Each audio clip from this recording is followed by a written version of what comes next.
What's up? Welcome back to the Cyrus King Show. Before I start this video on Donald Trump, I kind of want to say that I'm going to, from this point on, 40% of the content on this channel will be stuff other than spirituality. So probably mostly politics. I'm trying to find a way to fit MMA in it too as well. And when I do it, I'm just gonna put the title, put MMA, politics, right? My food stuff probably wouldn't be compatible for this channel, so I'll leave that alone. But just saying that to start this off, so that's why you see politics and the topic, right? So talk about Trump, and I find the Trump phenomenon fascinating because I find it fascinating the extreme reactions that we get that I get from people when it comes to Trump, right? And I think those reactions are partly because they live in their own bubble, right? That's what I mean by bubble. You have really three, it's probably four, but three or four main political bubbles in America. You got what you call the left and Democrats, which I don't really think there's really a left movement in America for real, but that's a whole other subject for another time. Then you have the right, the conservatives, the Republicans, and in those two groups, they're the majority, right? Now I know for sure independents are now, I think the majority of people are independent in terms of by self-recognition. So you have that third, but then you have the fourth, which I think is like 52% of the population who don't even vote at all, right? Who don't even vote at all. And most of the time, if you don't vote at all, it's probably because you're so fed up with the system. I mean, sometimes you could be really in dire poverty. If you were homeless, I don't really think you care about voting, right? But it doesn't always have to be, you don't always have to be poor. There's plenty of people who have money who don't vote. But they probably are so extreme. No, sorry. They're not so extreme that both those two parties look extreme. And this is the sad part of American politics. What you call a Democratic Party is the center.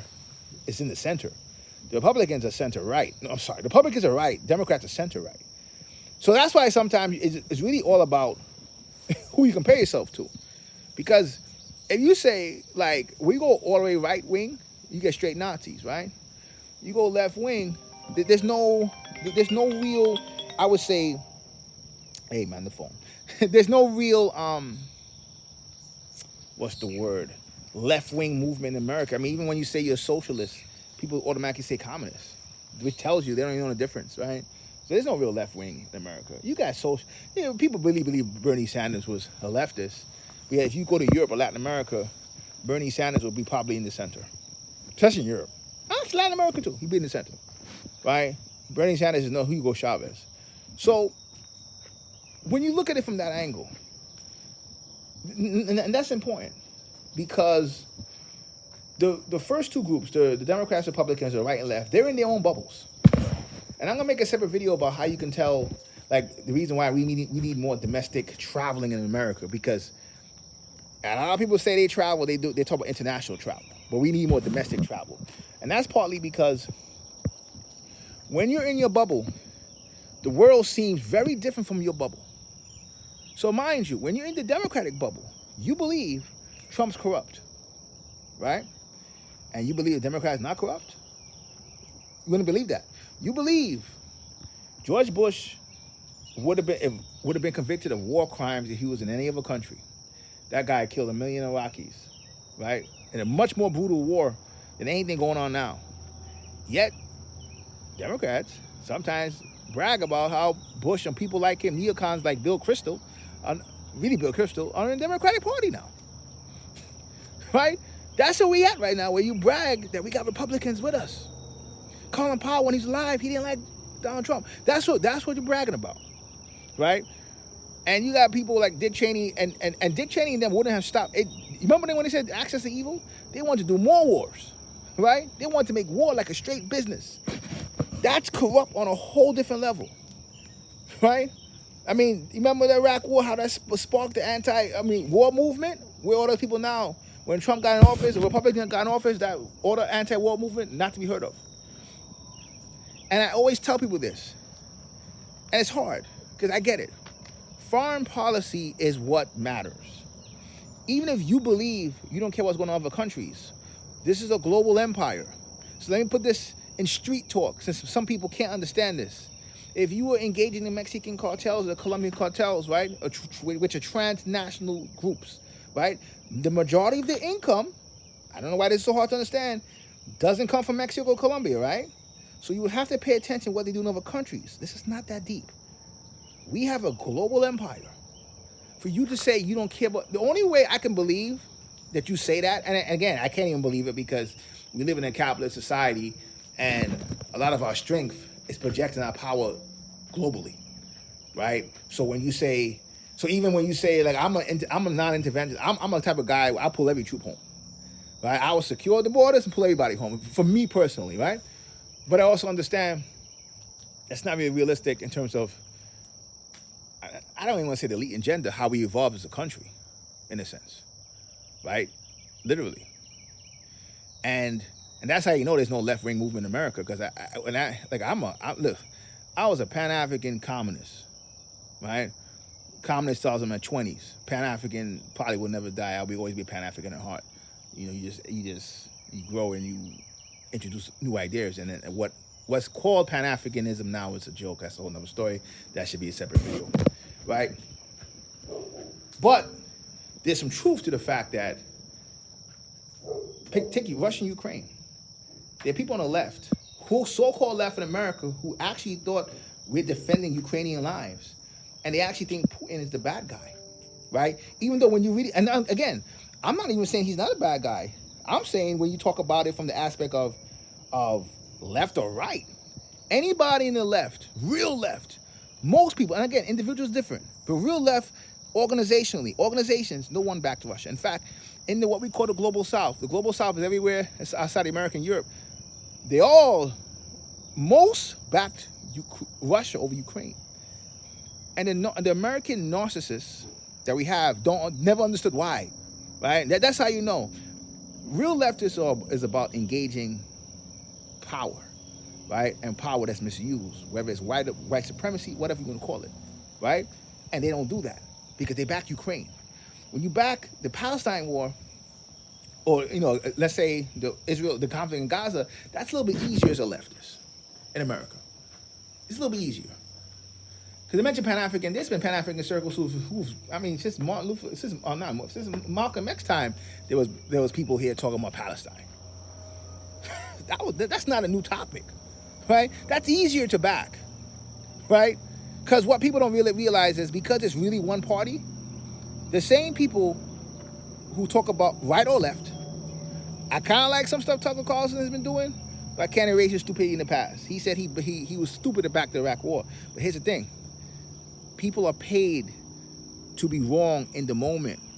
So when you go like the breaking points and people like Crystal and all these people, everybody now is kind of saying, oh yeah, maybe we should stop doing the Ukrainian war. Listen, if you some of you guys who don't pay attention to politics, if you really believe the Ukrainian war was smart, let me ask you a question. If America decided to invade any country in the Caribbean, Central America, China and Russia and Europe couldn't stop it, right? Let's be honest. Could they stop it? No. Guess what? Why don't you guys in your assessments understand that they had a coup in 2014, that the Ukrainian government, the Ukrainian people voted a government that was pro-Russian. See, I've been to Eastern Europe. I've been to Eastern Europe 3 times, right? Let me tell you something. That is a complicated topic. Third of Ukraine speaks Russian. Russian is their first language, probably their first language. Like it's a war between. I always have this joke. When two brothers are fighting, I don't get involved in it because unless I know all the politics, it don't make no sense to get involved in it because you could spin it from any way you want to the outside. At best, you're neutral. I tell you this: you never have anybody talk about helping Ukraine. They never talk about nuclear weapons. They never talk about this is a nuclear fucking power. No one mentions that. That's how you know. A lot of people here are not educated politically, and I get it. You don't got time to pay attention to all that stuff. I get it. But that's done by design. So when you talk about you hate Trump, and his foreign policy was probably better than Biden's. It wasn't good, but I preferred it, right? What does that mean? Why do I say pay attention to foreign policy first? Because we all know who's running this country. If you could talk about the deep state, Illuminati, the conspiracy people, depends not the new ones now, who don't want to be too conspiracy, they say deep state. The deep state, the ones who are old school, Illuminati. Military, financial, industrialized complex. Military, including our Pentagon and Langley and the CIA and Wall Street, hedge funds, banks, blah, blah, blah, corporations, right? Okay. That's who runs this fucking country, period. Right? And guess what? Everyone has different domestic theater. It's all theater. It's all theater. The police would never been defunded. It's just theater. If you're going to really make change, you have to go against the system. The reason why you should critique Donald Trump, and that's what the thing, they would tell you race is the reason why Donald Trump went in. Where Donald Trump won Wisconsin, right? He won Michigan. I'm trying to remember. He won Wisconsin for sure. I think it was Wisconsin, Michigan, and another place in the Midwest. All places that Barack Obama won. So all of a sudden, they were racist. The racists voted for Obama, but they didn't vote for Hillary Clinton. Nah, you don't know your country well. That's the difference. Donald Trump won because people are angry. So when people are angry, they can be fooled and susceptible to being conned. That's why you won. So you can talk about Donald Trump. What you should talk about is the Democrats are that unpopular. Because when I say Democrats, I'm including right-wing Republicans. Not right-wing, I'm sorry, corporate Republicans. Mitt Romney might as well be a Democrat. Mitch McConnell might as well be a Democrat. There's one party, but there's a section of the Republican Party that's so connected to states that are more into, like I'm in West Virginia, right? We don't, motherfuckers out here like small government, obviously, right? Feels like living in an autonomous region sometimes. So you got places like that, right? But not as much West Virginia, as much as like whatever. Places in Alabama, Mississippi, et cetera, Iowa, et cetera, right? Montana, Wyoming, we get it. So because they connect to the places like that, the Republicans that are pretending to be rebellious can get away with that shit. What's the name? That chick's name from Laura? I don't even. I forgot her name. From Colorado. Colorado, it's a blue state, but you know, again, it's kind of in the. It's not in the middle, but it's not. It's blue enough that you get elected as a red person. The red, you can do certain shit you can't do in other places. So there's one party, then there's a section of the Republicans that cater to crazies. Or, if they're not catering to crazy, they're catering to people who want small government. Like I tell people all the time, a Republican in North Dakota and South Dakota is a lot different than a Republican in Mississippi and Alabama versus the Republican in Utah, versus the Democrat in New York versus the Democrat in Virginia, right? Versus the Democrat, even better, West Coast, Washington, Oregon, versus a Democrat in Maine and New Hampshire. It's slightly different. And so, Trump is bad, the total, like, because they don't understand the people in the middle. That's what the people on the blue side are not realizing. What are the people in the middle saying? The people in the middle are saying F both of them, but when they see this extreme craziness, like where there are people who are saying we have to save democracy. If Donald Trump comes in, he came in 2016, nothing happened. Nothing's gonna happen in 2020. I'm sorry, nothing's gonna happen in 2024. Nobody who sits in that seat is gonna go too far. If you believe that, you haven't been paying attention. And you wonder why people hate Donald Trump. Why? And then on top of that, it's so to people in the middle, it is so obvious. They can tell the system, the establishment is going against them. And I'll tell you this. Anytime the establishment wants something, it's never to the benefit of the working class and poor. Remember that. So when you wonder why people hate Trump, why people don't hate Trump, look at yourself and you in your little blue bubble, that's why they don't hate Trump. And if you're in the red bubble, I'll tell you this, enjoy yourself. Because after Trump is over, what happens in this election, after this is over, I don't know what you guys are going to do. That's the whole problem. Both bubbles are short-sighted and in borrowed time. Cyrus King. Till next time. Peace.